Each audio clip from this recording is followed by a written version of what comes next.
वही same process करूँगी। पहले इस पर मायोनीज लगाऊंगी, फिर चिली गार्लिक लगाऊंगी, फिर इसके अंदर जो हमने चिकन और पोटैटो का मटेरियल रेडी किया है वो इसके अंदर ऐड करेंगे और फिर मैं आपको आगे का प्रोसेस बताती हूँ। तो हमने सैंडविच बनाए अपने, ये अब हम पहले अंडे में डीप करेंगे और अब हम अपने ब्रेड क्रम्स में, जो हाथ हमने अपने एग में यूज़ किया है, अब हम वो हाथ ब्रेड क्रम्स में ऐड नहीं करेंगे वरना ये हमारे ख़राब हो जाएंगे। इसी तरीके से सारे करते चले जाएंगे और फिर इन्हें फ्राई कर लेंगे। तो देखें ये हमने वहाँ रख दिया है। अब हम अपना दूसरा ले लेते हैं, ये हम इस तरह इसमें ऐड करेंगे और अब हम अपने ब्रेड क्रम्स में करेंगे।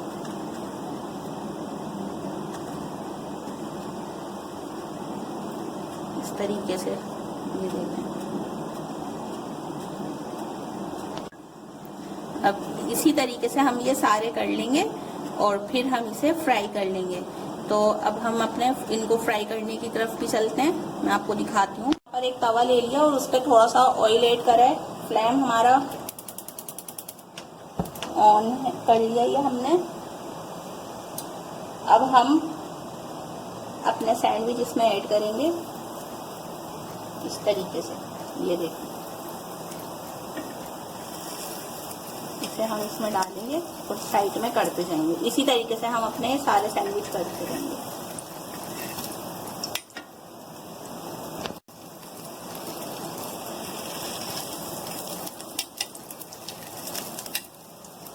तो इस पे हमने ये क्रम से ऐड कर लिया है इस वजह से।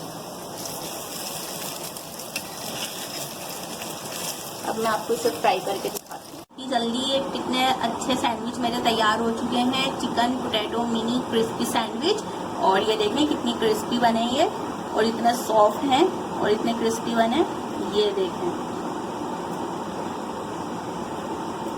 तो मेरे चैनल को सब्सक्राइब कीजिएगा, लाइक कीजिएगा और बेल आइकन पर क्लिक करना नहीं भूलेगा। मेरी आने वाली वीडियो आपको पहले से मिल जाएगी जो भी मैं अपलोड करूँगी।